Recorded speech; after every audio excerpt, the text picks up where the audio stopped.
Thank you, everyone, for joining us for this launch of Writing in the Pause. And I should just announce at the start that this is being recorded, so you all know that. And there is a chat, so if there are any issues, or so you suddenly don't hear me, or something happens, you can type something in the chat. But I'm going to read an extract from the introduction for the issue that I guest edited, and then introduce the readers. And we'll go from there. So without further ado, over a period of several months in 2020, most of us lived through a slowing and restriction of movements, unprecedented in global scale, as we complied with extreme social distancing measures in response to the novel coronavirus pandemic. Some referred to this period as the Great Pause, empirically measured in the 17% drop in daily global CO2 emissions from last year's mean. We are still living through the pandemic and its restrictions, but even through this second winter wave, here in the UK at least, there is more mobility than in the first wave of the spring. So for the purposes of this introduction, at least, I refer to the Great Pause as a discrete event in the past. How discrete, in fact, remains very much in the air. As for last spring's drop in CO2 emissions, how did we take its qualitative measure? What in this disruption did we learn about where we live and who and how and what we are? What differences lay exposed and what common ground? How did we mourn in the absence of gathering? What have we come to celebrate? What would we like to remember as we accelerate again towards capital's limits accumulating in the atmosphere? As Plumwood Mountain head editor Anne Elvey invited me to guest edit the final issue of the journal under her editorship, a great honor for which she has my gratitude, we discussed what shape the feature might take as the pandemic unfolded, and I decided to invite submissions of Writing in the Pause. At one level, I was interested in the renewed attention to place and to community the lockdown enforced, writing on, in, and around attention to the local, the neighborhood, what can be reached on foot or observed in one's backyard, or even in one's home, along with changed observations of and interactions with neighbors of whatever kind. For many, this was a time of seasonal transition. For others, an initiation to mutual aid. Did new kindnesses emerge out of previously fixed relations? Were old injustices newly audible? Were interactions reduced? At another level, any distance on what was considered normal only months before could prompt breakthroughs in perception and writing. Writing in the Pause called specifically for writing connected to the change in our mobility. What would happen when we took the travel out of ecopoetics? This was not to privilege the local over the planetary, simple ideas of home over global complexities, nor the descriptive over the conceptual, but to prompt writing that listens to the pause, listens in the pause. Seismologists observed a 30 to 50% reduction in anthropogenic ground noise. In this temporary drop in vibration, what did it become possible to hear, as if for the first time? What keening or ode to joy was now audible in the ground between us? I invited listening in the broadest possible sense, below and beyond the birdsong we might first notice, once the roar of vehicles and airliners and the distraction of our own speed was turned down. To paraphrase Pauline Oliveros, did we now find our ears in our feet? Formerly adventurous submissions would catch my attention, writing that tarried with an ecotone or edge effect, however that boundary be construed. I was less interested in the ego than in the eco-poetics of the Great Pause, writing vulnerable to its own falsifiability in and through contact in the field.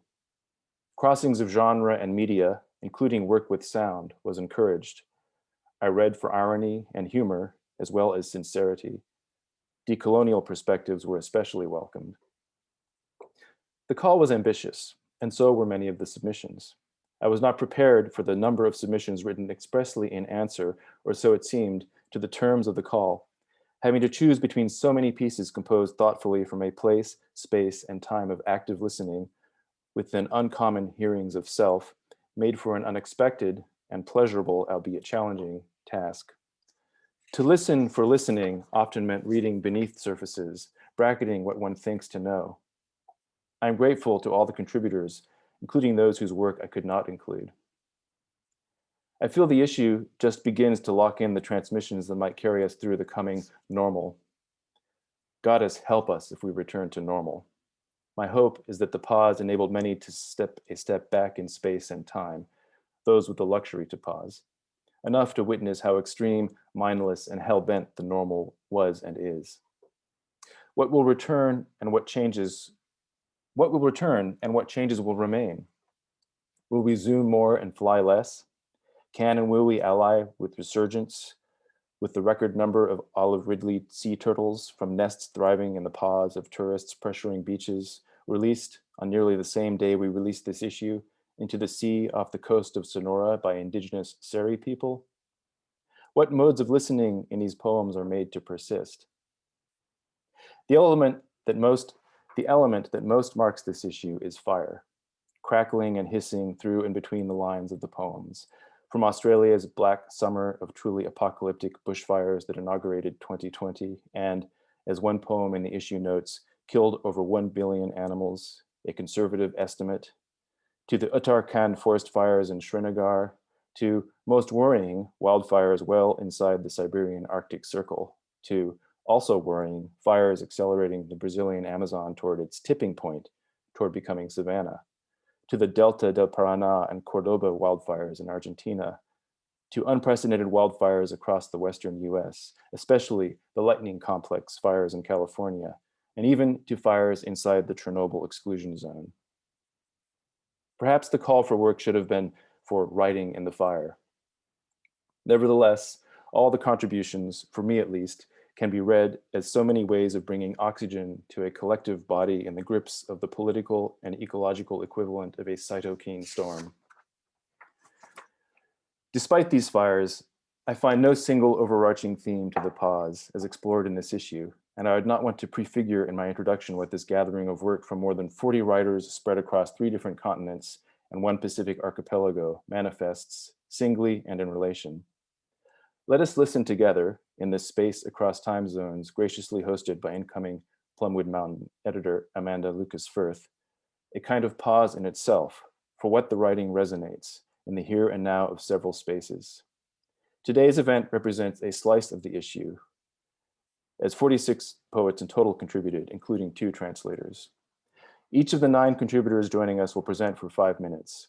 In addition to their contribution to the issue, some of the contributors will be reading a further selection of work. One contributor, Mexican poet Alfonso will join us via recording. We've billed this event a symposium, as the readings will be followed by a discussion, one open to the audience. My thanks to the contributors and to the audience who have agreed to join us across a range of times, and apologies in advance for any technical issues. My heartfelt thanks goes to Anne Elvey, who prompted this issue and did the bulk of the real editorial labor, including the careful layout, to all the contributors for their inspiring and seriously playful work, and to Amanda for organizing this event. Also, a shout out to my high school creative writing teacher, Beverly McCrary, who started me on this poetry path and who I just learned has been admitted to hospital. Not COVID related, I am told. I am pasting the order of contributors into the chat. Before each reading, by way of introduction, I'll read out the short bio included with the reader's contribution to the issue. So I'll paste as the first reader has started, the first reader has begun, and the first reader is Sophie Finlay, a visual artist and poet from Melbourne. Her poetry is published in multiple journals, including Meanjin, Australian Poetry Journal, Cordite Poetry Review, Plumwood Mountain Journal, and Shaping the Fractured Self, UWAP. She has been a finalist in several art prizes, including the prestigious John Leslie Art Prize. Please welcome Sophie Finlay. Thank you, Jonathan, for that lovely introduction. I'm Sophie. I'm speaking to you from Melbourne, Australia, and I wish to firstly acknowledge the Wurundjeri people as the traditional custodians of the land I'm speaking from today. And I pay my respects to elders past, present, and emerging. So thank you to Jonathan for the introduction and for guest editing this wonderful edition. Thank you to Anne Elvey. Thank you to Amanda, all my fellow poets, and everyone who's joined us today. So my contribution to the edition does indeed refer to the horrific bushfire season in Australia in 2019-2020, the Black Summer. The Black Summer was very quickly followed by the COVID pandemic as one emergency became engulfed by the next. And I felt it was important, of course, to, in the time of pause, in the time of lockdown, to reflect on the climate emergency and to not forget what had just passed. I will read to you firstly a poem from a previous edition of Plumwood Mountain Journal about plant poetics. It's called Floral Organs, A History of Fire. It was actually written before the horrors of the Black Summer, but it was written with an acute consciousness of the evolution of Australia's active fire system, the ability of plants and trees to remember fire events, and a consciousness of the increasing savagery of bushfires under climate change. I will attempt to share my screen so that I can bring the poem up for you.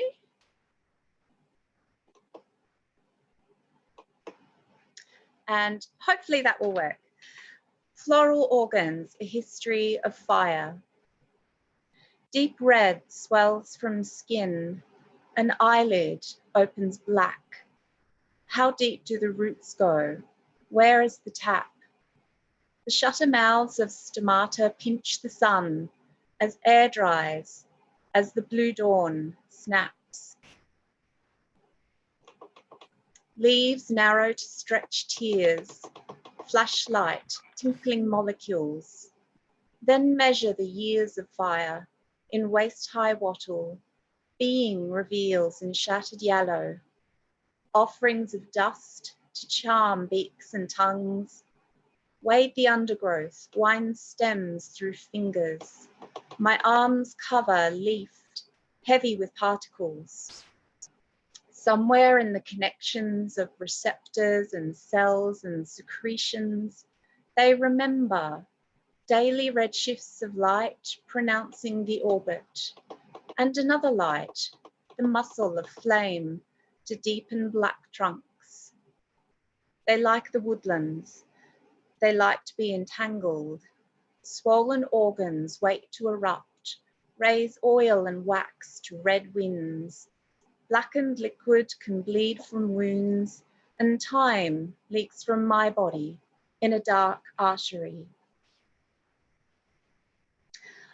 So the next poem I'll read to you, When the Forest Shrieks, which is included in this edition, draws in part on the language of the media and the images that we consumed throughout the Black Summer. There is a visual aspect to this poem which replicates the chaotic beginnings of the Black Summer. We saw many reports of koalas with awful wounds, but of course not only koalas suffered. The poem also references a government report that provided a tally of impacts to biodiversity, which is replicated in the column format. So I'll read this to you now, When the Forest Shrieked. Drought glides with breaths of dust, burst of plume, roping, tip. Fires are given names, converge in rivers. Ruined castle joins with green Wattle Creek. Other fires spin into thin tornadoes, emitting fuel like pulsars. Forests break in cellulose, cinders rain and lap the shores. The waves are black, we are breathing this in. Radiant wounds screech, long-nosed, long-footed, spot-tail, large-eared, glossy black, log runner, pouched, spiny ground and bristle, posed ash-stiff in alizarin. Supplement feed the galaxias, the alpine fauna, the swamp skinks. seed bank, mint bush and bottle brushes, tolerance unknown. Okay, so that's my poem. Thank you so much for listening.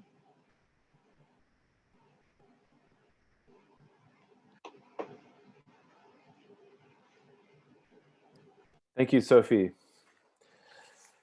Next up, Craig Santos Perez, who is an indigenous Chamorro poet from the Pacific island of Guam. He is the author of 5 poetry books and the co-editor of 5 anthologies. Those numbers have probably increased by the time he wrote this. He teaches at the University of Hawaii, Manoa. Please welcome Craig Santos Perez. Hafa day, aloha, greetings to all of you. Thank you so much, Jonathan, for including my work in this issue. Thank you to Anne and Amanda and the whole Plumwood Mountain editorial team. I'm grateful to be included with so many amazing poets and writers. I'm zooming in from Hawaii, so I want to acknowledge the Kanaka Maoli Native Hawaiian peoples.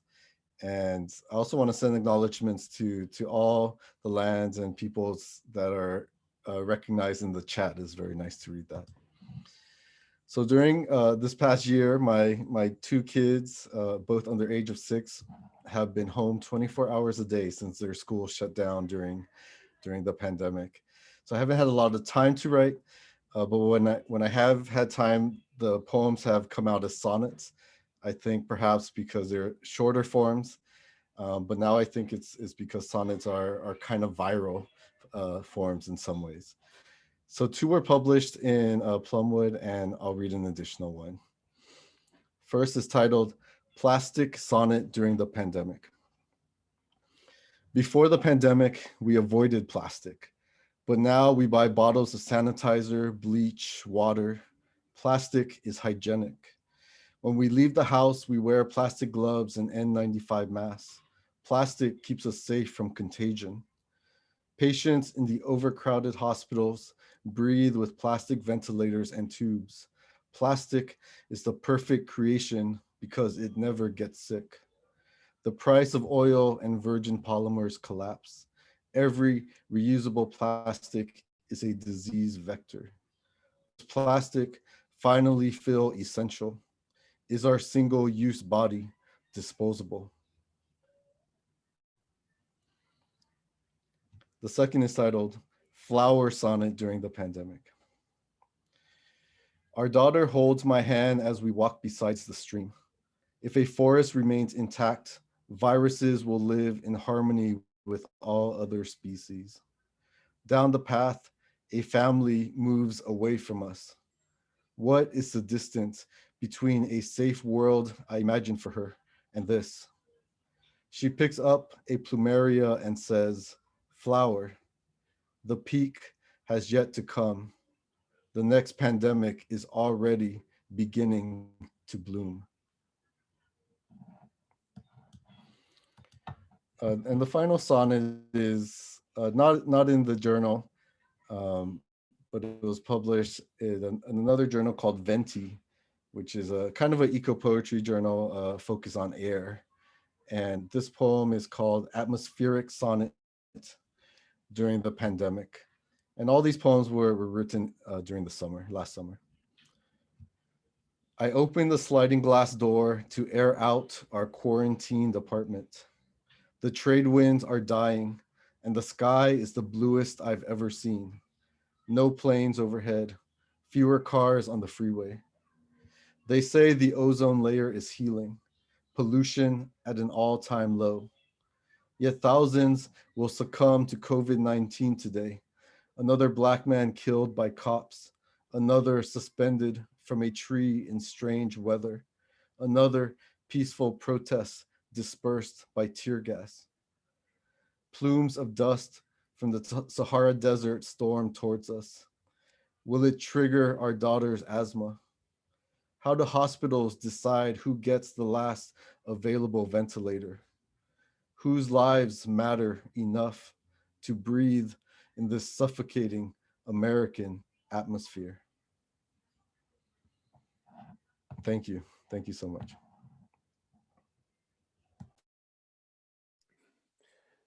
Thank you, Craig. Next joining us is Janet Jiahui Wu, who is a Hong Kongese Chinese Australian visual artist and writer of poetry and fiction. She has published in various literary magazines such as Cordite Poetry Review, Mascara Literary Review, Rabbit Poetry, Plumwood Mountain Journal, Foam E, Tipton Poetry Journal. She currently lives in South Australia. Please welcome Janet Jiahui Wu. Hello, everyone. Thank you for publishing my work, and I acknowledge that I am on Ghana land. Yes, so I'll read my poems now. So the first one I'll read is the one that is getting published in the journal. It's called Fugue. Cut a section, stigma, seeds, ovaries, half flowers, heads buried in wombs, break the woody bread, snake around the waist of the cross, the edges furrow, the shadows name, bulbs pale green, hurry our footsteps into dawn. Through the rushes, units, small families, straw-colored demands against the furry gray. Buildings perennial overtake our place. Little parts in their aquatic habitat swim against the current onto our plates. Suction, digestion, planes, carry the boxes, sell unto us, slice us with a rudimentary blade, fjords, tree-like, mountains, rock-like, weep us with wheat, barley, maize, and rice, divided like sticks of sugar canes, rotting like cavities in teeth. Petrol prices rise and fall like the tussock grasses. Wind, do you not blow across countries? Pushing, classifying, grating, demystifying, elated, enthusiastic, stamen bisexual, sometimes unisexual, sterile, spike and make, amenity, humanity, amending, repenting, virgin soils, torn or eroded, harvest a berry or capsule, the black seeds of civilization, the lilies, forming clumps, overcrowd the streets of parks, ornamental in their whirl, hasty in their pattern. Please help us forget how good, how precious, how sad a sickness brings. Veins marbled on the margins, lights lobed in the printed forms, friendliness, perhaps unwise to have cultivated, loneliness, the leafless wandering without roots. Join hands in apples, pears, and quinces, the husk of an almond morn. Swamp basils, thyme, sage, and parsley over common graves. Let the whole of circular life circle. Let the pan flower prick.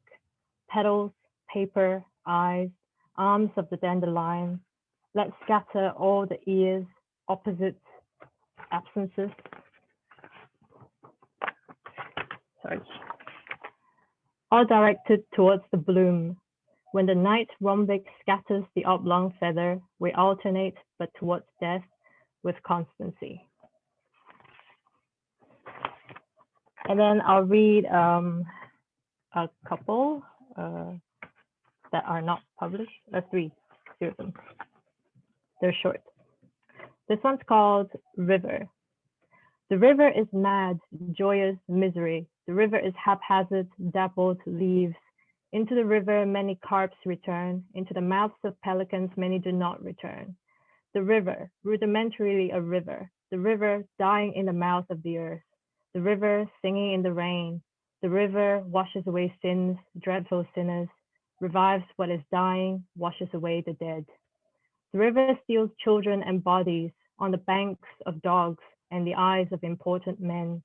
You and I sat by the river twice, drop our weight into the runaway. The river is alone, delightful, flowing in preludes, catches in its nets the castaways, the deluge. The river returns exiles to their place. The river takes place, makes faces at our faces, shadows of our shadows. The river is its own. The river does not wait. The river fades from the sun. It disappears. And then a short one, a very short one. It's called Old Thing. Old Thing, the key to your heart is not a stone, but a woodpecker. And this is the last one. It's written as it's a reflection on like the pause and so on. I tried to write it in sentences, but it came out in poetry. So I'll just read a prose poem. It's called Reflection. The pause was a novelty, but it isn't anymore. A nuisance, a broken leg, a scratched record. Unfortunately, the show goes on. The great compassion does not last. The grave diggers are busy, the crematoriums too. The nurses and doctors, indifferent nurses and doctors, overworked nurses and doctors, aching for a pay rise. Money, money, money. Stocks go up and down. Good news, bad news. Cattle go for the fodder, year after year. Population, abstract words like population. Soon another season, soon a more extreme season, soon to be even more deranged. The kangaroo grass by the front gate does not care about global warming or CO2 emission. It wants to live, that is all. A rose is a rose and does not pause. Time never stops. A pandemic cruises along the evolving door. Pigeons dancing on the roofs, they want to make love against all odds. Pigeons nesting despite spikes, nets to prevent them from perching on the beams. Stubborn birds, fools, but resistant fools, incredibly adaptive. Sparrows fall from the sky over fireworks, lorikeets, galahs, living fireworks that fall to the earth. Some go from poison, some go from heat, some from bullets, some from disease. Some go under the wheels of cars. Accidents blossom like dust devils across the deserts. Worms are indifferent, actively indiscriminate. Maggots of fruit flies wiggle in the cherry tomatoes. The earth is patient, indifferent too. It's too big for pity, too big for sentimentality. Fruits rot, we rot. When we die, the earth takes all. I have lost friends to fear. They go before their time. Hope, like the wind that blows, but is never constant. Some great things lie beyond, some things transcending this, our tiny existence. Abstract words like existence are thoughts that define us, not to be lost, once made to last, in a line, on a page, capable of turning into 1,000 copies, as long as a single specimen survives. Something that heals, something tranquil and full, rich in harmony and balance. Things of the spirit world, our minds, our souls, such abstract words, but through our bodies, concrete things like our bodies, eternal creation.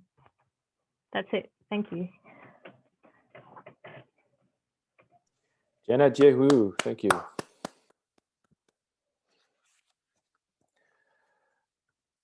Next up, please welcome Julie Patton, an extremophile, An extremophile, fluid across many artistic borders. She enjoys making room, space, playpens, and meaningful sanctuary for others, whether down and about in New York City, BC, before COVID, or in a mess pot in Cleveland, stewarding a landfill confiscated with First Nations people in mind. Please welcome Julie Patton. Thank you, my friend and muse, Jonathan Skinner, and greetings to Plumwood and all its plum perfect, delicious poets. I thank you very much. In these times, I don't feel I have much to say or to share. I don't know why. I really don't have much to say because I've gone out of my shell. I have no idea where I'm running off to, and if the writing is also off. The whale, and where am I thinking of all this shell? SHALE, SHALL. I shall revise the word dark, park, arc. I am starving, so I save the lemons of the world. Does the earth think that we're the pandemic, sharing which blood streams? This is Jonathan with his mouth open, fishing. Ah, ah, ah. This is Vanilla steeping in alcohol for far too long. This is me wondering how the wrinkled face of a kiwi bird might taste. And this is the face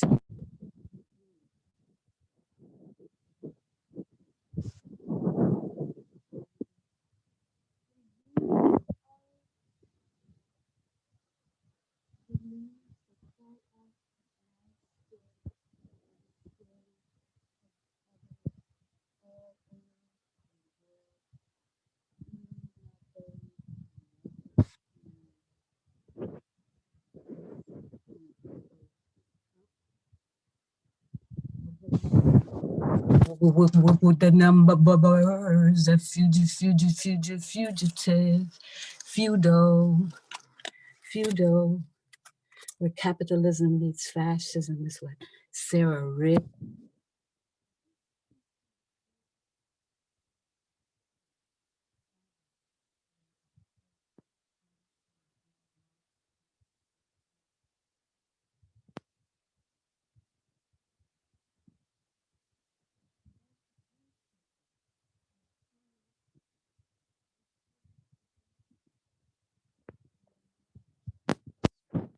About flying once free.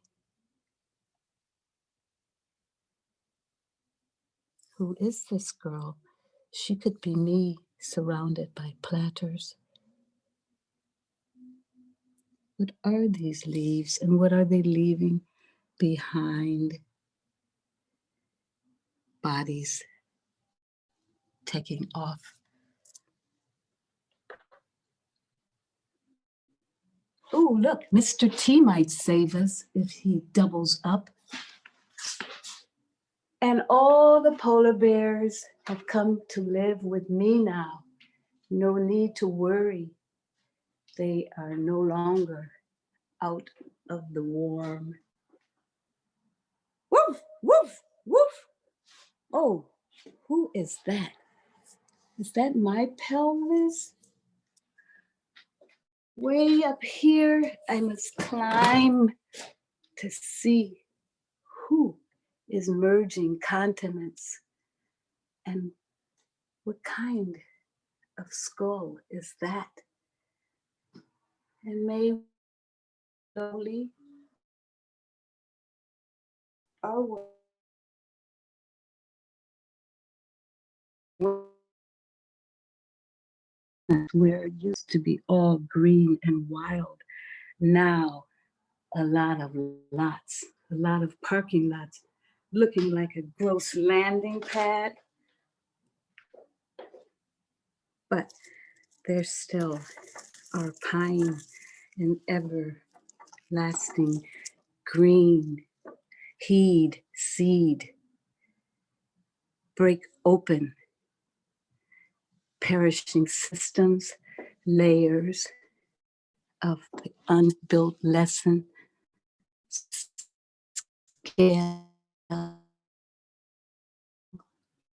heed the layers.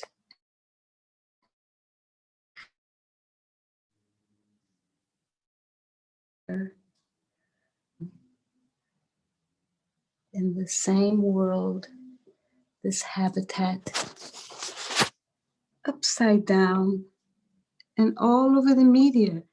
Whenever people describe something that they don't like or don't feel good about, they use the word dark. I read my mind with the word heavy. He's my word. And I know there have been no journalists here, because if had they really been coming and paying attention to anything beside or outside of the global systems, they would wonder why there are deer sitting on the city hall steps And why? The only thing left to eat are pictures of pears and falling from the trees. The big birthday passed. This man passed. America, American Gothic, American sing, Americana, American picture perfect. Not exactly. The writing on the wall, the molding. That's all I have to say. And the earth goes spinning away. And if I keep turning it and turning it, I might end up in London or Australia,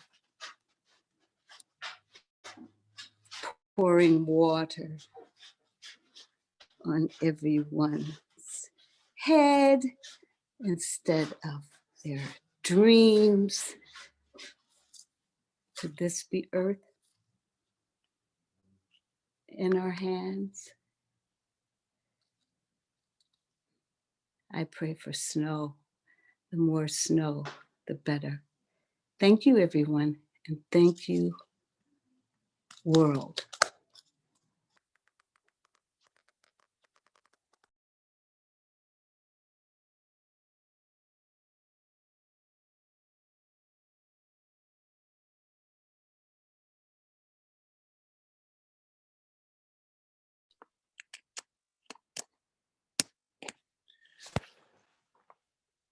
Thank you, Julie Patton.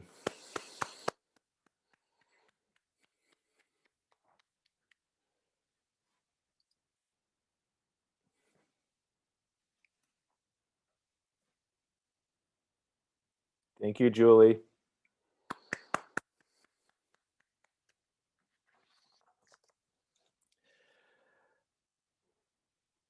Next up, please welcome Jake Goetz. Jake Goetz, I'm sorry if I'm mispronouncing your names. Jake Goetz' poetry has most recently appeared in Minarets, Rabbit, Island, Stilts, Overland, and Sick Leave. In 2019, his first book, Meditations with Passing Water, Rabbit Poets series, was shortlisted for the QLD Premiers Award. He is the editor of the sporadically published online magazine, Merrickville Pause, and recently began a DCA at the Writing and Society Research Center at WSU. Please welcome Jake Goetz. Awesome. Thanks, Jonathan. Hello, everybody. I'd first like to thank Jonathan and Amanda for inviting me to read today. And I'd also like to acknowledge the traditional owners of the land on which I live and write, the Gadigal people of the Eora Nation, and I pay my respect to their elders, past, present, and emerging. So the poem I'm going to read, which was published in Plumwood Mountain, is called The First Cold of the Year, and I wrote it at the beginning during our first lockdown here in Sydney in March or April last year, but it doesn't directly speak to the pandemic at all. Really, I like to think of it more as a kind of epilogue to a series of poems I wrote in response to last summer's bushfire season. But yeah, instead of talking about that event, I'd like to read just the one short poem from that series before reading the other one, because I think it will help with the context maybe. It's also fun to read. It's called Ash in Sydney, and it's written after August Kleinzahler's Snow in Jersey. Ash is falling on the Lidcombe line, on Carriage Works and Regent's Park. It's falling on plains of closed up houses where grass is summer's fucked. And it's blowing in from morning westerlies, and it's blown back by arvo southerlies. And it's falling as if skyscrapers were chimneys and the country their crematory. Animals of ash falling through bodies, the lyrebird's song and office workers' cough as they jog through the domain at lunch. And it's falling on woke capital city greenies marching at town hall, and on national MPs whose towns are out of water. And it's falling on Raquel, who sits at Coogee on a working holiday from Brazil, watching it wash ashore with the breakers. And it's falling on New Zealand glaciers over Chile and Argentina, forming an archipelago of smoke that dissolves our ideas of frontieras. And it's falling like the ASX on Koshi and Samantha, falling like coal dust from the hands of ScoMo and his dreams of a surplus, falling on his Hawaiian holiday and PR stunts, falling into rivers to clog the country's veins, falling into stolen land and white nationals, ashes falling, falling as relentless as snow, as if snow could fall from the ground up.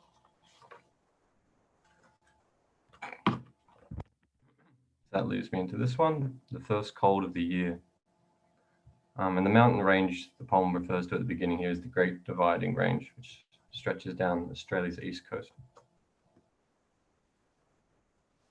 Tracing the mountain range, stretching and curving like a spine, from the hot, wet tropics of the Torres Strait to the Silurian sandstone and mudstone of the Grampians, feeling the westerly rise and fall through morning light, caught by glass-faced valleys, drowned by rivers at their deepest point, and stirring pine trees in the yard as you stir coffee grounds, eggshells, and withered radish greens into the compost, watching cold air give form to heat that taste in mouth of a breaking down into the fertile soil of a seed tray, where radish seeds again open up into the green wings of butterfly shape, and you check on the redback in the pot of succulents, gently flicking beads of water from its eggs, the grass wet with dew, and the soil beneath the grass here a history of lead, the dense canopy of a bonsai fig, fragmenting sun like a smashed bottle of VB, lying in a gutter on Devonshire Street, as two black cockatoos you never thought would screech to a washer's hum and a stream of cars on Wardell Road. Two black cockatoos riding the westerly, searching for food in the backyards of the South Pacific, glimpsing eucalypts and palms amid an outcrop of apartments along Irwood's sandstone ridge. They say the summer's fires have killed over 1 billion animals, a conservative estimate, that the fires pump between 6.5 million and 1.2 billion tons of carbon dioxide into the atmosphere, an amount equivalent to the annual emissions of the aviation industry or Germany, and that the smoke itself led to 450 human deaths, or that the screen door bangs from the cat's paw, watching the breath go out of you and be picked up by the wind, racing east to southeast to weave between Walleye Creek's apartments, while the city itself sits perched like a lifeguard on the edge of this continent, steel toes buried in the nutrient-poor shale and sandstone deposited during the Permo-Triassic, its valleys of windows fixed upon the promise of future in the Pacific's blue expanse, and feeling the past bite at its back, unable to face the center for fear of falling, a fireweed bursting from a crack beneath the tap recalling a Gondwanan story told across 40 million years, about halfway up the range, where the Earth's last 125 nightcap oaks stand burned, and where red ruby stems now stretch from blackened stumps. Thanks, everybody.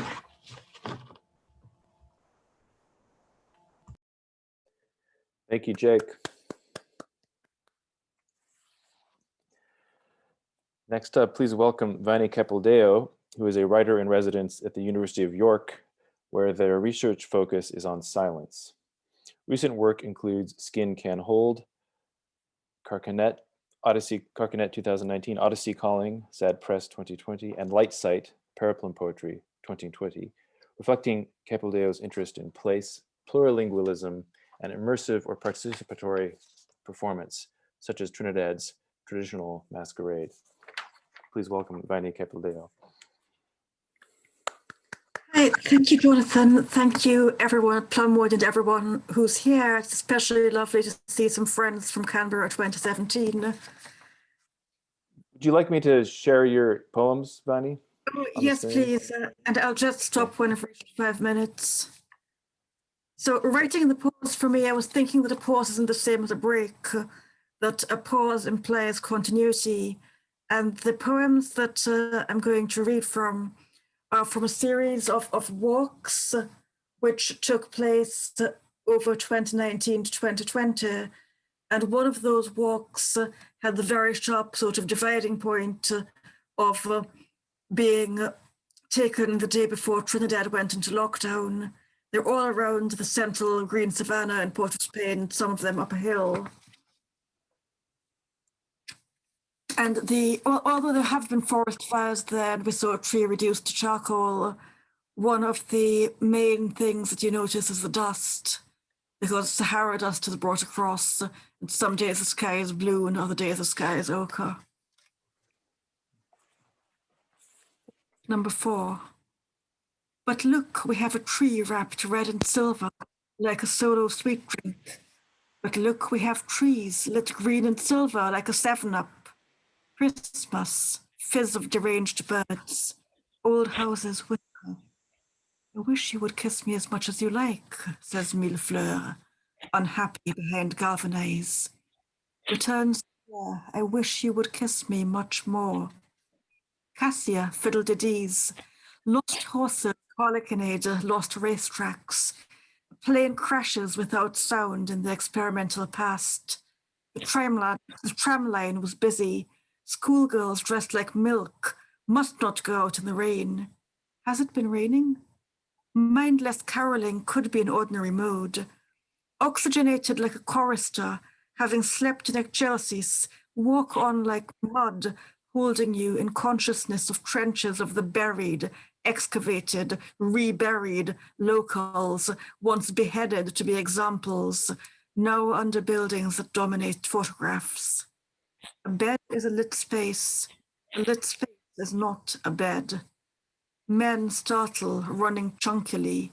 Trees gardened beside. Let them eat your dust. Women of silver, running like hurtless light. Nocturne number 1. Dogs bark, at least a block away. The night is quiet with crickets. Nobody has fired a gun tonight, I notice. Nobody within earshot. Bougainvillea grows purple, grows white, festooning the fence with spikes. Black paint flakes off electric gates. Birds have pit-pitted their new calls long since. Close of day chirps picked up from alarm systems, not long since, and now perfected. The city keeps changing where the district lies, seldom within its lines. Hill shows a few lights, more than it had. The savannah uncoils with walks unwalked during a friend's absence. I'd fly there now.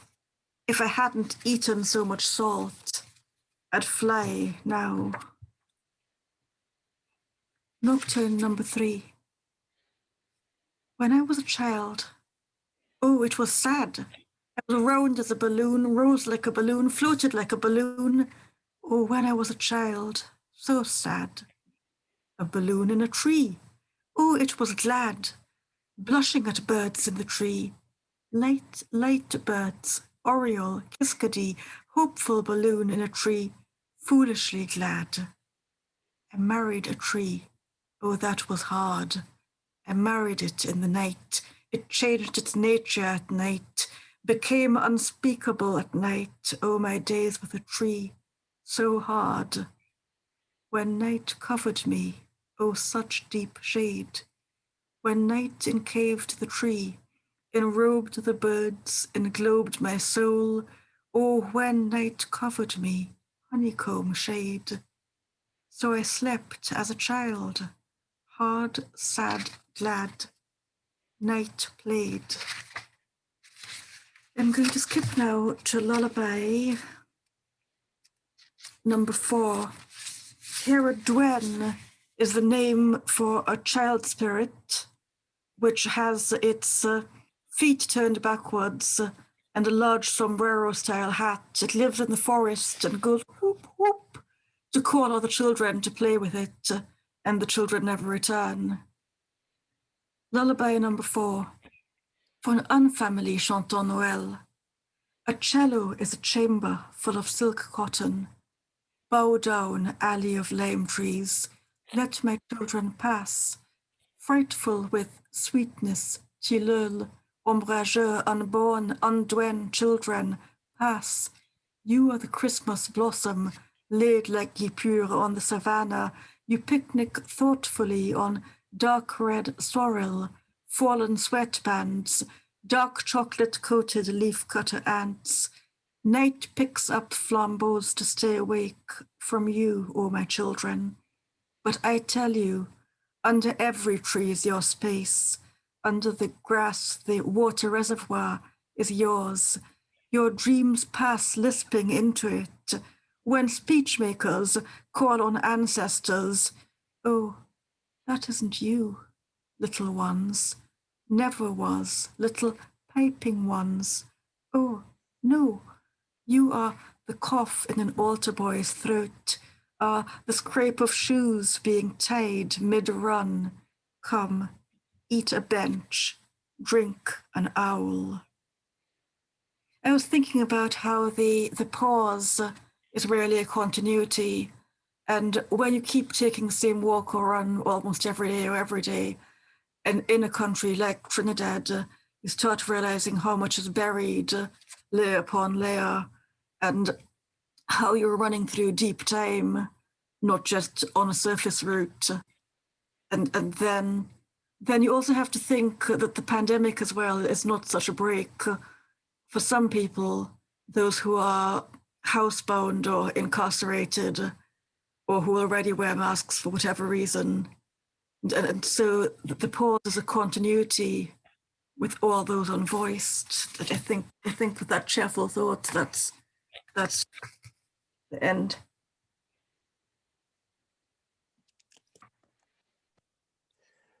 Thank you, Vahni.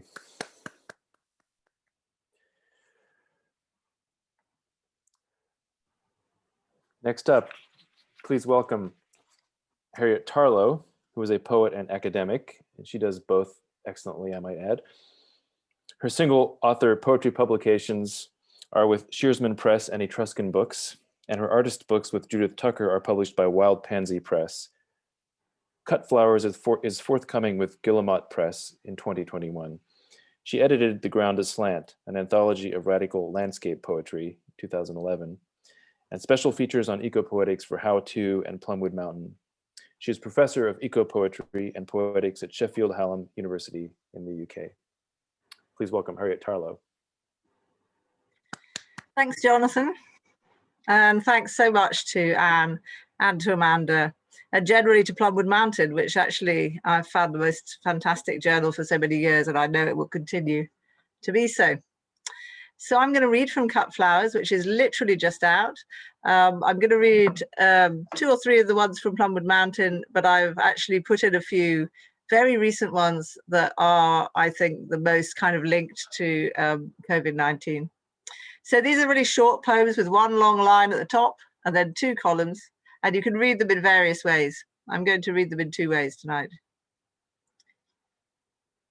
Meridian ladder of land. Just one footpath coming up against city housing, the Bowers, hearing blue tits, Twitterati lodges, invasive traffic, sycamore, roadies, pioneers, natives bash 'em all out of teenage birches, Maiden's Bower, beat bypass, bulldozers. Meridian ladder of land, just one footpath, housing blue tits, traffic, native birches, bulldozers. There'll be a lot of complaints come summer, concrete across the access, blocks path through mill, morning knock down land, takes every journey going, all such open and dream, common, I mean sudden stages. There'll be a lot of complaints come summer, concrete blocks, morning takes all such common stages. Is that a company or the tree? Tell you in the real. Rowan flowering, forestry over and done, longing except this for water, weird form, listening apple tree adopted me, neither except and also night jars. Is that a company or the tree? Tell you flowering, longing for listening, me, night jars. Tree handles we hold or pleach in turn die back. The blood never forsook the rose and the linty, oh shredding ourselves into parts of others, communion, contagion, ashes into avenue or tunnel, unright at the tips, just touching. Tree handles we hold or pleach in turn forsook, oh shredding others' ashes, untouching.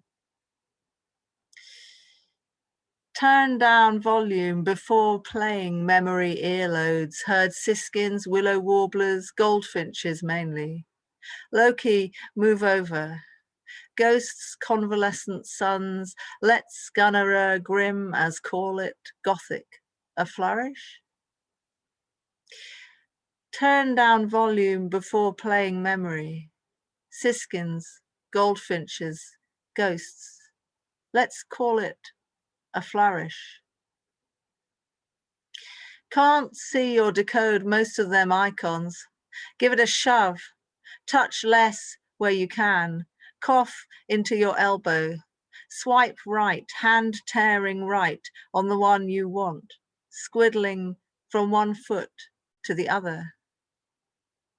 Can't see or decode most of them icons. Touch, cough, swipe right, squiddling other. Warm worm into small blanket cavities, cloth cavities. Night's very coldness causes space, makes happiness a clear day. Each phrase repeats twice, changes in the enclosed end before language establishes itself forever. Boxed window crossed by kestrel. Warm worm into small blanket cavities, cloth cavities, causes a clear day, changes before forever, kestrel. Thank you.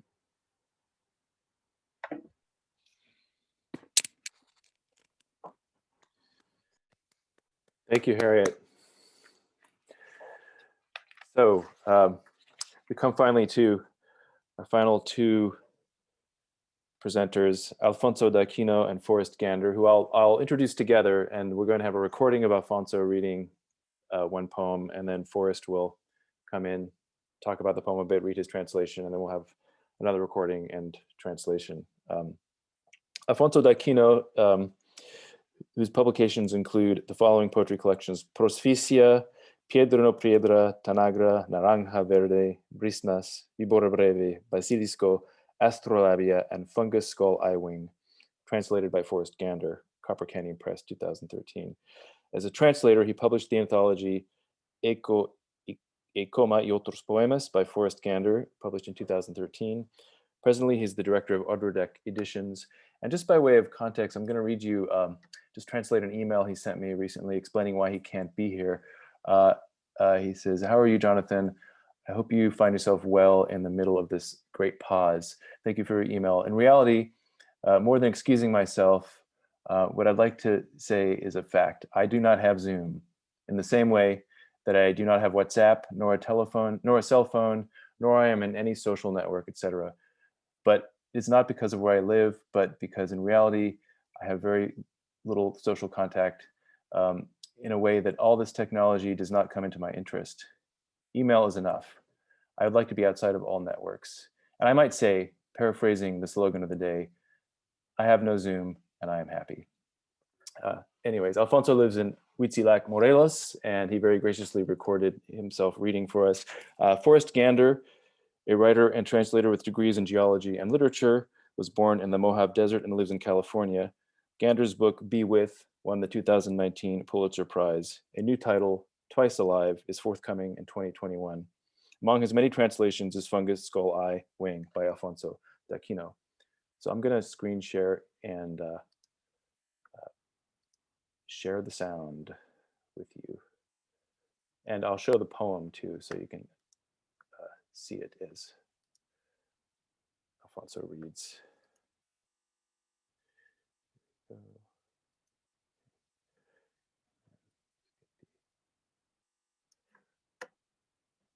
Don't be scared, everyone. Oops.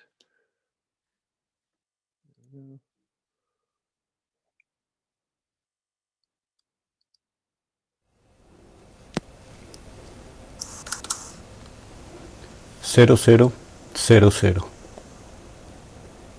En esta noche de la hora suspendida, he visto con los ojos cerrados y como por debajo del silencio, la indetenible sucesión de los instantes, sus translúcidos alveolos, uno tras otro, esféricos, vacíos, que pasan y vuelven a pasar sin tan solo ser vistos.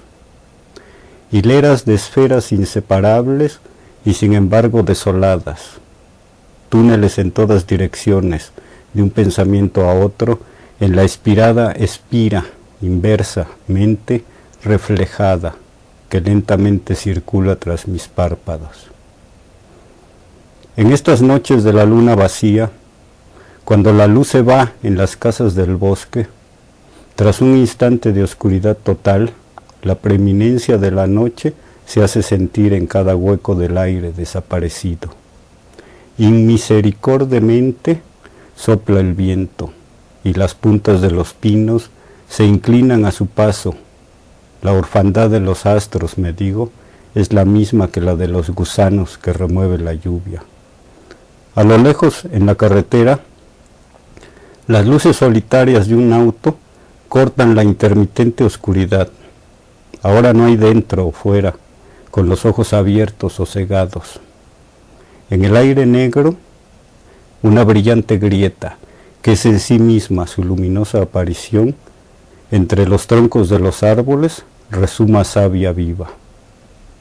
En esta hora del tiempo diferido, como bolas de fuego que van de una mano a otra, giran en mi cabeza las esferas, impalpables, sutiles, me envuelven y me veo, dentro y fuera, de su óptica idea, en la que el fruto reverdece cada día, el árbol se consume en la semilla, la piedra no deja de fundirse, el agua cristaliza en el vaso y el astro se opaca cuando brilla. Lejana y sola, una luz roja, al dar vuelta a la curva, cierra la grieta. Y ahora, solo la lluvia, con su sonido circular que prolonga el instante, va llenando la noche y envolviendo la casa en la red sanguínea de uno de esos alvéolos flotantes.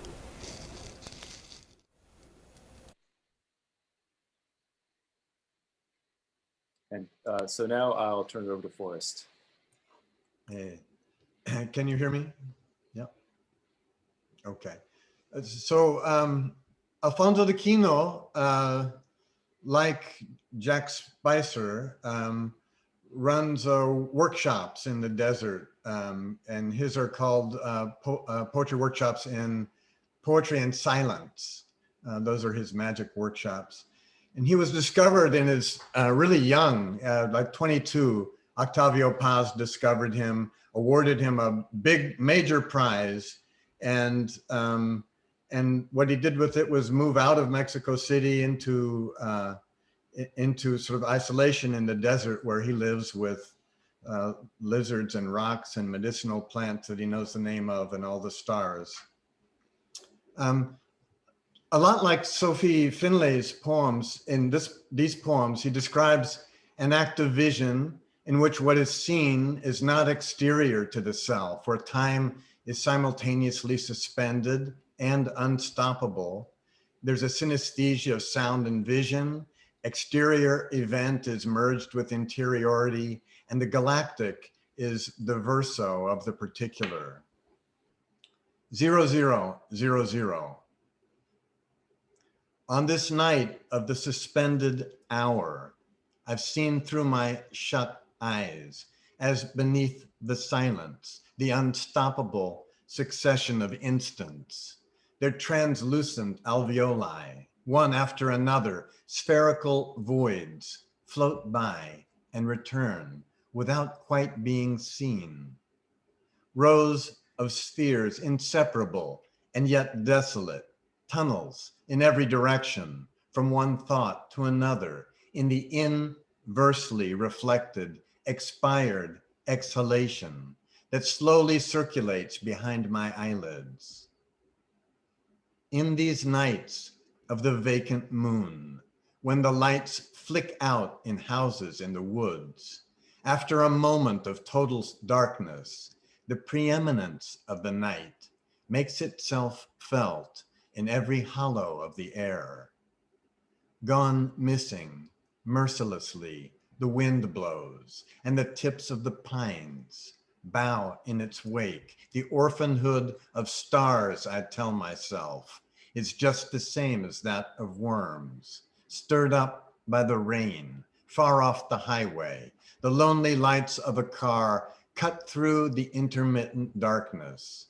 Now there's neither inside nor outside, with eyes open or gone blind in the black air. A bright crack, which is its own luminous apparition appearing between tree trunks, oozes a living sap.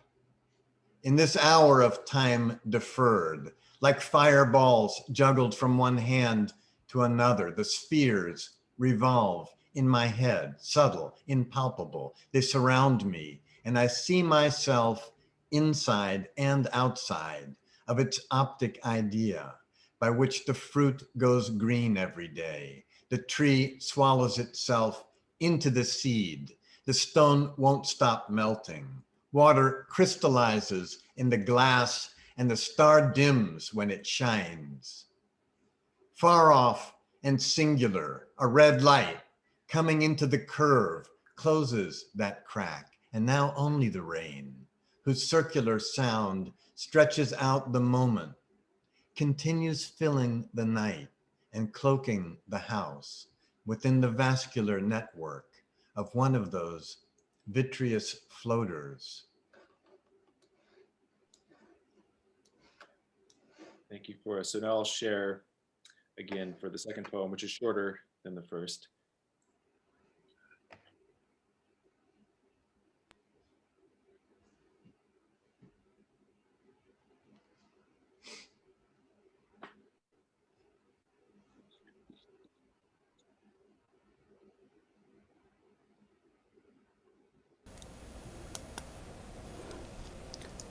Canto ciego, ininteligible, profundo, reverso de todo lo dicho en el impreciso confín de lo no visto.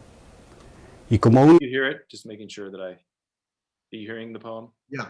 Okay, yeah, sorry, because I make sure I clicked the right button. Visión dentro de otra vi, aquella forma informe de luz azulina, como otra sombra insomne que iluminara con su reflejo la piel de un lago, irisándose bajo las antorchas y los astros.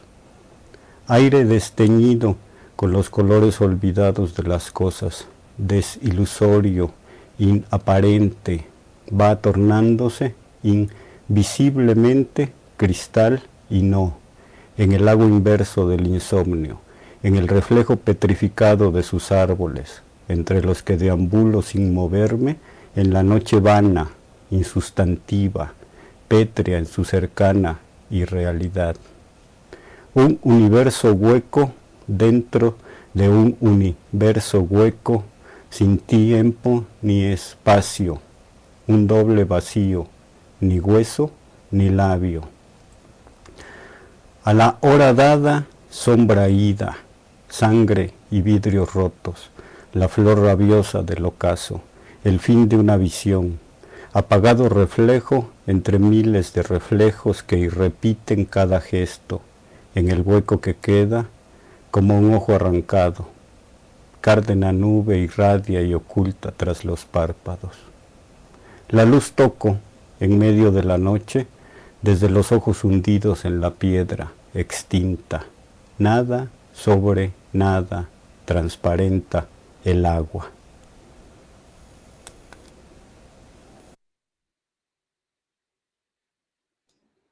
So when you hear Alfonso read that, you probably hear all of these long O sounds that come actually in both poems. And this Israeli linguist that I really like, Reuven Sur, writes about how the meanings of vowel sounds precede the semantic meanings in people and across languages. And in most languages, those long O and U sounds are connected with deeper feelings than the tweeter sounds. So in translation, I'm trying to find a way to duplicate some of that sounding, which doesn't, of course, work word by word from Spanish to English.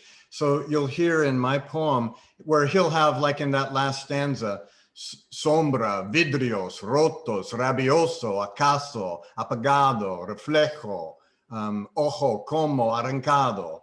I will be trying to find sometimes other places to duplicate those sounds, and sometimes using diphthongs to substitute for them.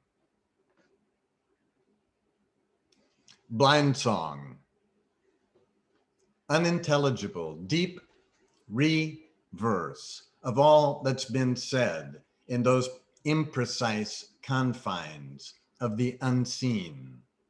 And like one vision inside another, I saw some formless form of blue light, like another insomniac shadow, its reflection illuminating the skin of an iridescent lake below the torches and stars. Air runny with the forgotten colors of things, disillusory, undiscernible, turning invisibly crystallined in the inverted lake of insomnia, in the petrified reflection of its trees, among which I wander without moving, in the vein of unsubstantive night, stony in its near ear reality, a hollow universe inside a hollow universe without time or space, a double void, neither lip nor bone. At times, borehole, no shadow, blood and broken glasses, the raging flower of sunset, the end of a vision, a snuffed reflection among thousands of reflections that irrepeat each gesture, inside the hole that remains like an eye gouged out, a cardinal cloud radiates and slides behind the eyelids. The light I touch in the middle of the night, my eyes deep sunk in stone, extincture. Nothing floats over, nothing transparentizing water. That's Alfonso de Quino. Yay, Alfonso, and yay, Forrest. Thank you for those amazing translations, and yay, everyone. Thank you for just the most amazing readings. I mean, really, I didn't comment between readers because I just wanted to keep things going, but I found these really performances extraordinary, and the work is, you know, even better than I remember it being when I selected it. So thank you, everyone. You know, we kind of ran over time a bit, so there's maybe not as much time for the symposium as I had imagined, but I thought we could, what I thought I would do is ask a question of the presenters, and they don't all have to answer, just anyone who's moved to. I noticed the worms worming through, you know, there was in Jake's poem, there was the, let me find it here, it's the indifference of the worms. Worms are indifferent, earth is indifferent, and then followed by Julie, who actually didn't read her contribution. I mean, thankfully we got that wonderful Cine poem, but the you know, her contribution to the issue was called Global Worming. And then, of course, in Alfonso's, in Forrest's translation of Alfonso's poem, there's the orphanhood of stars, just the same as that of worms. So thinking of this sort of, the worming beneath the earth, beneath our feet, and beneath your words. And I guess I would ask, is there something that you began to hear in your own work?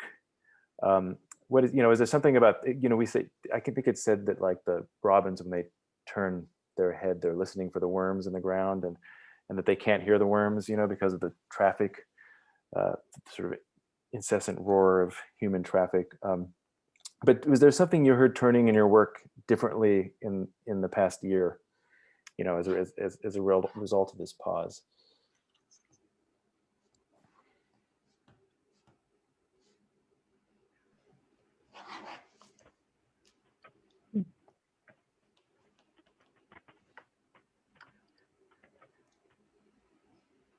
Any reader performer can feel free to jump in. I think Janet, go ahead, Janet. Yeah, if you want to put up a hand, actually, that's probably a good way, but yeah, go ahead, Janet. Okay, so I think it's interesting because I think COVID has really made people think about death, because before this, a lot of people kind of don't want to talk about it. Like they know it's coming, especially like when someone gets sick or whatever, because when you're sick, you think about it. But I think COVID has put it into everyone's head, and it made people realize that we're all mortals. And I feel like that's why worms, come up a lot, because, decomposing, things are dying. And I think it's good because it makes people more aware and makes the death not so much a forbidden or taboo or something that you sweep under the carpet, especially in Chinese culture. Like it's quite a thing to avoid. So I feel that's good. That's it.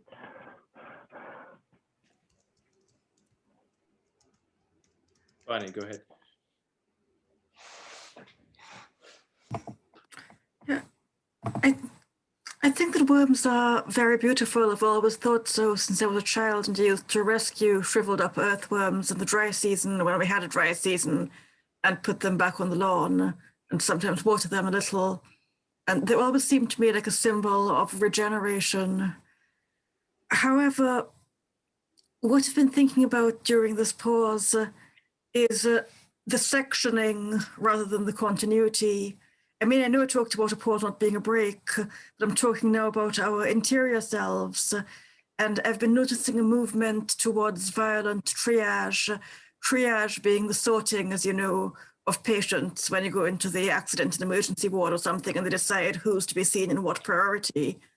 And I was looking at the continuity, actually, as well as the break, that we've been encouraged to do all these BuzzFeed quizzes or whatever, like what is my favorite color? Oh, you've got the same one, that makes you my soulmate.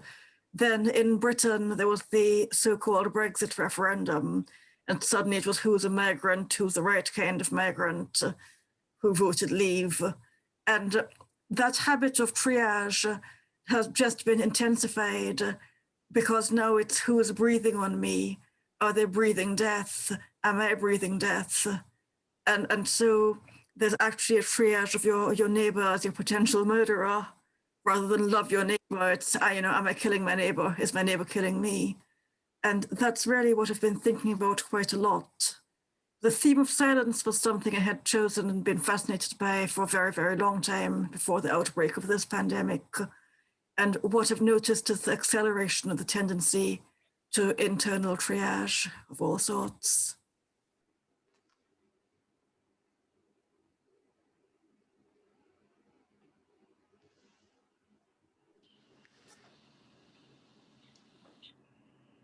I heard the Anyone wants worms to in jump the in? I'd book. also. Oh, go. Yeah, Go ahead, Julie. Well, as my piece mentioned, I keep worms, and because they take care of my goods and in so many ways, and I take care of them. But I was thinking of worming through, like we're kind of worming through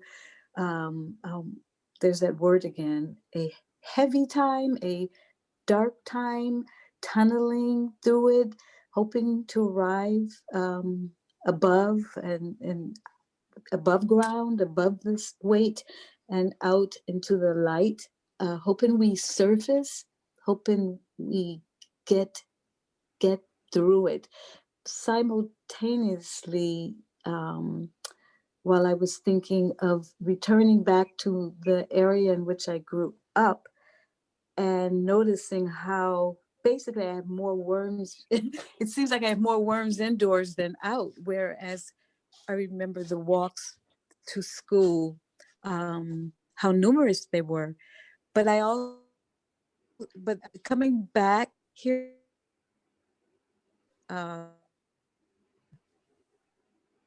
5 years, realize that the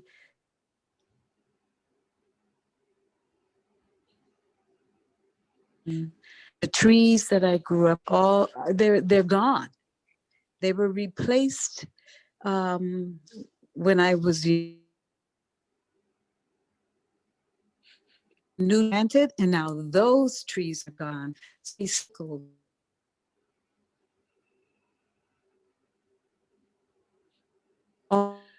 Also tunneling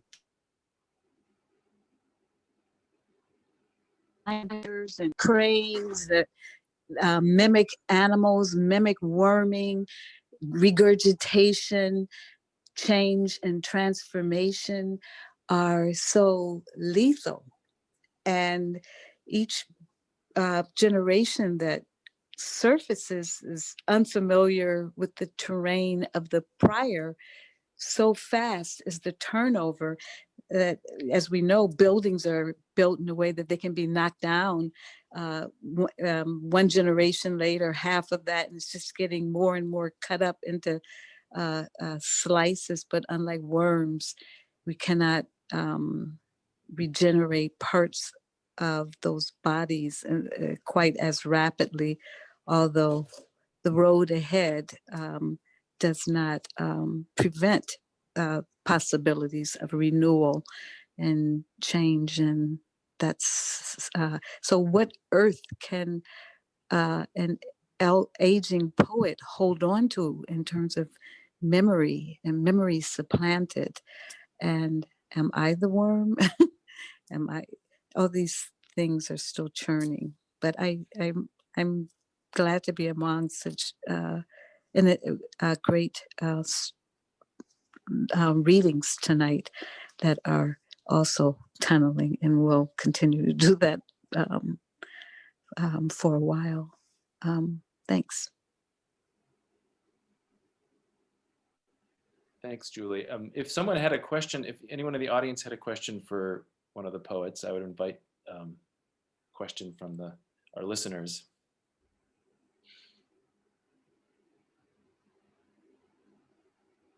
You can raise your digital hand.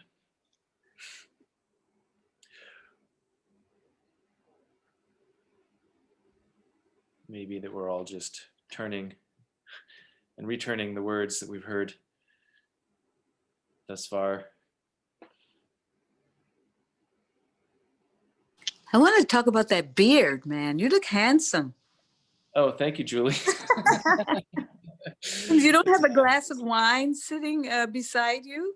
My lockdown beard. I had a beer. I had a beard beer. But, okay. But yeah.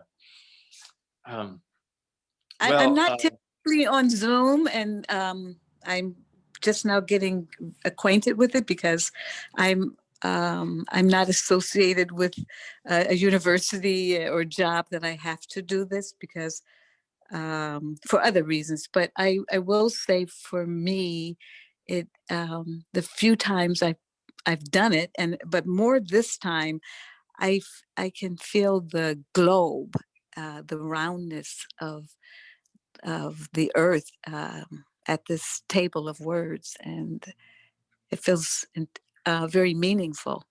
There's Australia, even to hear and be connected with writers where it weren't for this situation bringing us together, I might not otherwise be familiar with. Very strong work. Thank you again. I am humbled to participate. Well, thank you. And thank you, everyone. I mean, my fantasy was to have this sort of globe spanning conversation, which is, hence the different time zones and even different dates for this conversation. This really is just one, sort of worm casting of the but of the issue. As I said, there are 46 contributors, and so there could be a number of other configurations and combinations of the conversation. And I really felt also that it was just a kind of tepid baby step into the kind of global conversations that are exploding, I think, and that are become much more compelling to me than the sort of North America centric poetics that I've been involved with heretofore. So thank you all, and not least of all our contributors and interlocutors from the Southern Hemisphere. It's really fantastic to hear work from not only another day, not only another hour, but another season entirely. So I'm sure, Amanda, did you want to say something? In closing, perhaps? I do. Thank you so much, Jonathan. That was so wonderful. For those who don't know me, I'm Amanda Lucas-Freeth, and I'm actually the incoming managing editor of Plumwood Mountain Journal. We just have someone else coming into the room, so I would just admit Pam again. There we go. I hosted the event today from Wongaland in Sydney, so I'd like to pay my respects to their elders, past, present, and future, and acknowledge that their sovereignty was never ceded. In managing the journal, I work alongside Sophie Finlay, our reviews editor, who you've heard read today wonderfully, and it was so beautiful to hear you read your poems live, Sophie. Thank you. Thank you to everyone who has read and joined us today. We're so grateful, especially those in less amenable time zones. But of course, our contributors in the UK and the US who are also wonderful, and some unexpected performances took place, and that was amazing. A massive thank you to you, Jonathan, for editing such an exceptional issue, and for all of your assistance in preparation for today. There were just a few emails involved, so thank you. But lastly, and most importantly, I want to express our deep gratitude to Anne Elvey. Anne was the founder and managing editor of Plumwood Mountain Journal for 7 years and has produced 14 exceptional issues of the journal. And she's built an amazing community of readers and supporters around the world. And I think this event is testimony to that. Before I pass the mic over to Anne for a few final words, I'd just like for everyone to give a round of applause to Anne and obviously Jonathan and everyone who's read today. So thank you so much for joining us. Thank you. And now, Anne, I will find you and ask to unmute you. Thank you. Okay. Thanks, Amanda. Look,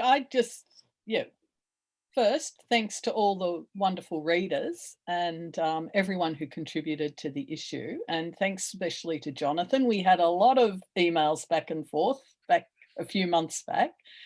And so that was, well, it was a lot of hard work for both of us, but it was great getting to know you a bit through the emails, Jonathan. Though we did have a little walk once somewhere out of Sheffield with a group after a conference.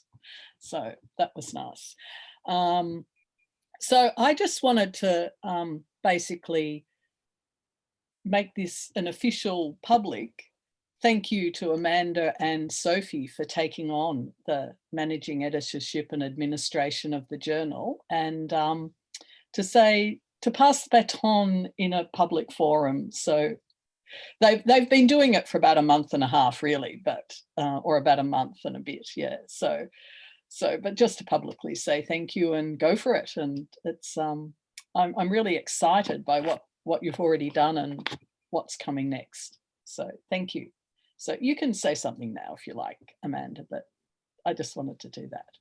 Thank you so much, Anne. We really appreciate those kind words. I really didn't want to use this opportunity to discuss our plans for what's happening this year. But I do want to say that we do have a few exciting things planned. We have 2 issues for this year planned, which we'll be hearing about shortly. So, so stay tuned, as well as some new additions to our board as well, which we'll be announcing in the coming week. I really just wanted to keep the focus on this event and this Writing in the Pause theme, and just to thank everyone for being involved. And thank you so much, Anne. You've done an amazing job. And of course, Jonathan too. Thank you. And I would just add, thank you, Amanda and Anne. And I wish you, Amanda and Sophie, you know, best of luck with the journal. I'm sure it's going to take off in terrific new directions under your leadership. Thanks again for making this event possible. And my partner pointed out writing in the pause could be writing in the pause, PAWS, right? So, so everyone, you know, put your paw to the ground and tell me what you hear. But thanks for listening and for being here. It's great to see so many friends and make new friends and see some new faces too.